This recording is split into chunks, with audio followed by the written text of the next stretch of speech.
Hi there. In this revision video, I'm going to take you through 5 of the supported multiple choice questions for Edexcel Unit 3 Economics and try to offer some advice and some hints on how best to answer these questions and get full marks on every question you come up against. So here's some general advice for Unit 3, the supported multiple choice. The maximum mark if you get the incorrect answer is 2 out of 4.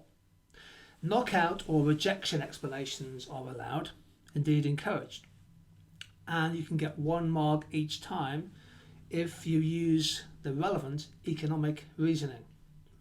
Up to 2 knockout marks can be awarded for each question, but the crucial point, which is really worth bearing in mind, is there has to be some valid economic explanation to the answer. This is really important, and hopefully I'll give you a couple of examples of where you can do this as we go through the questions. It's good practice in these questions to define either a key term in the question or a key term in the correct answer stem.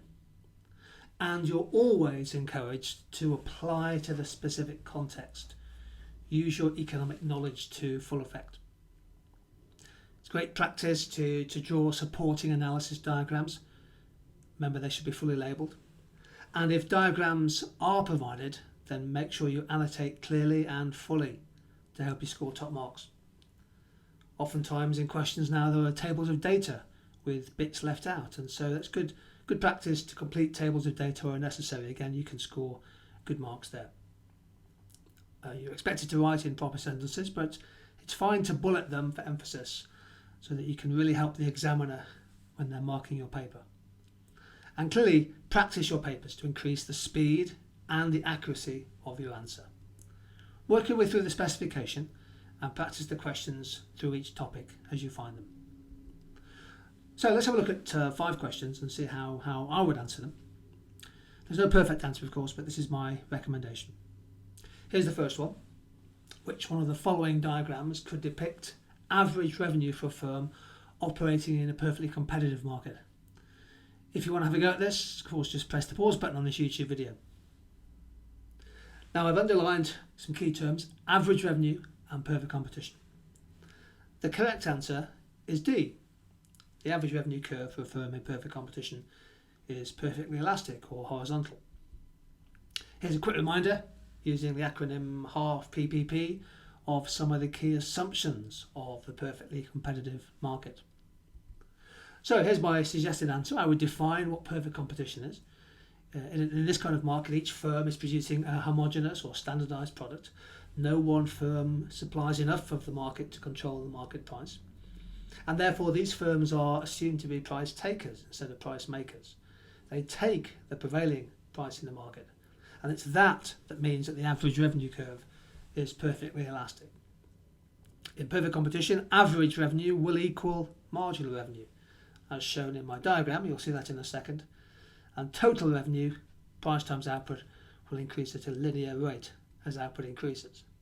So option E, for example, could have been the total revenue curve, but it's not the average revenue curve. And I've drawn that in my annotation. So that's how I'd answer question 1. Here's question 2. Shoe repair firms in a large city are providing similar services. They're making normal profit. Customers tend to be loyal to certain firms. The market structure most resembles what? Have a go. And the correct answer for question 2 is D. Monopolistic competition in the long run. Let's work through my suggested answer.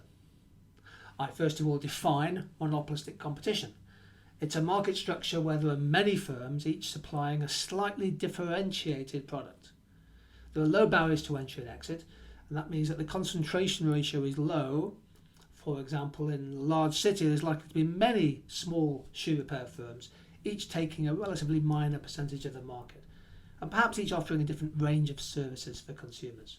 Perhaps location could be a key variable there. I've defined normal profit because normal profit is in the question, and it's relevant. It's the minimum profit needed to stay in a market in the long term, determined by the opportunity cost of capital invested by a business. Now, we find in monopolistic competition that the entry of new firms drives down the price, shades down the demand for individual firms until normal profits are made. And to nail the answer, I've included a diagram. This is one of the more complex diagrams you get at A2, the long run in monopolistic competition. And it's one of those diagrams that's really worth practicing quite frequently to really nail it, so you can draw it quickly and accurately. Here's question 3. The diagram shows the cost and revenues for a firm with monopoly power. Again, key term in the question, I've underlined it.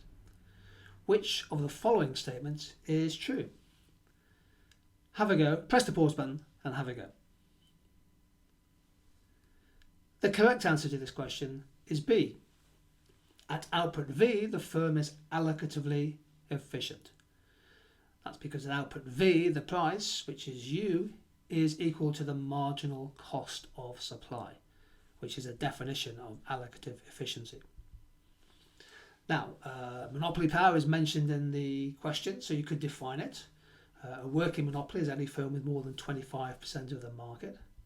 I could then start to annotate my diagram and point out to the examiner, to my marker, that at point J, price equals marginal cost, and that's the point of allocative efficiency. I could try a knockout or rejection mark and say that output Z is the revenue maximizing output, where MR is 0, and not output T as suggested by option A. And I can define allocative efficiency to get a mark. That's an output where the market price equals the marginal cost of supply. It's output V with price U. Here's our fourth of 5 questions. And it's a calculation question. There's a table there with some bits left out. The table gives weekly information about the possible short-run output, costs and revenues of a firm making military equipment. Some cells have been left blank for your workings. Now, the crucial bit here is to know your stuff, and the question says which level of weekly output would mean that the firm is sales maximising. So there's credit for completing the table to work out the average revenue and the total cost and the average cost, etc. You've got enough information to be able to do that. But the key to this question is to understand what sales maximisation means. It's the level of output, the highest level of output, consistent with making normal profit, where price equals average cost. Have you got the answer? Press the pause button. And the correct answer for question 4 is D. At output 4, average revenue and average cost are the same, and total revenue and total cost are also the same. Sales maximisation is when you maximise your output subject to the constraint that you have to make at least normal profit. Well, how can we get my answer? I can complete the table. I define my terms. It's in the question. The sales maximising output is achieved where business achieves the highest output possible, consistent with making normal profit. Then I define normal profit. That can score a mark. And then I apply the data to the answer. The answer is D, because when output equals 4, both total cost and total revenue, TC, TR equal 96, and both unit price and average cost equal £24 per unit. So that would score 4 marks. Here's our final question in this little journey through a selection of questions on how to answer these supported multiple choice. Early in the morning of 19th of September 2013, Microsoft revealed that the price of their new games console, the Xbox One, would be £429. Later that day, Sony announced that their new PlayStation 4 console will be sold for £349. We are asked to find one possible reason why Sony chose to price its product significantly lower than Microsoft. If you want to have a go, press the pause button. And the correct answer to question 5 is B. Sony wanted to undercut Microsoft and take a larger market share. Okay, so there's no diagram here provided. There's no table to annotate on complete. So how do we get our marks for this kind of question? Lots of options. Let me take you through my suggestions. I've just put the question up there into the top left-hand corner for you. So I can define market share because it's in the correct stem, percentage of total sales taken by one firm. But then I'm trying to think about some analysis. I want some explanation in my answer. So I need to explain a reason why Sony chose to price significantly below. So I'm using the data. Sony has undercut Microsoft by £80, which is nearly 20% lower than Microsoft. Now, Sony may feel that consumers of games consoles are price sensitive. In other words, the demand is elastic because they're close substitutes. And they think that maybe a 20% price difference could lead to a significant shift in demand their way, taking market share away from Microsoft. And then I'm bringing in my final bit, I'm bringing in a bit of game theory. So this is almost, if you like, the economics of first and second movers. Microsoft announced their price first, and then Sony announced their price a little later in the day. That suggests to me some game theory in an oligopoly, and I'd be really keen for you to use game theory in your A2 papers. So here's my phrase: game theory might be used to explain why Sony responded with a price reduction. A lower price may lead to Sony's profits being higher than for Microsoft. And it's always a good idea, if you're going to talk about game theory, to bring in a matrix table, two firm, two product or two choice matrix table. So Microsoft and Sony could both, in theory, charge a high price or both charge a low price for their consoles. Sony's behaviour hints that they've decided to price low, thinking that Microsoft is priced high, and they're hoping they'll gain a significant sort of revenue or market share benefit from doing that. In other words, they'll end up in top right. It might be better for both firms to charge a relatively high price for their consoles.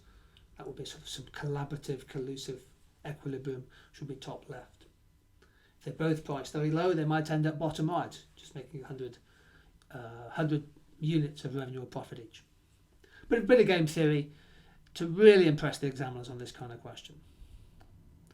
So here's my general advice again, in case you want to jot down a few points before we finish this session. Knockout marks and rejections are fine, but you must explain the economic reasons why the answer is correct. And quite a few people lose marks because they choose a useful knockout but don't explain it. Remember to draw your own diagrams if you think they're useful. Remember to complete tables of data and to annotate diagrams that are in the question. Most of all, everybody, practice, practice, practice. Revise your specification, get hold of all the past papers, maybe split them up into topic areas. Keep working through these questions until you can do them quickly and well. So hopefully this is useful for you. This is a little look at how to answer supported MC questions in your A2 papers. Keep checking out the Tutor2 website and our YouTube channel. We're adding new resources every day, and good luck with your revision. See you again sometime soon.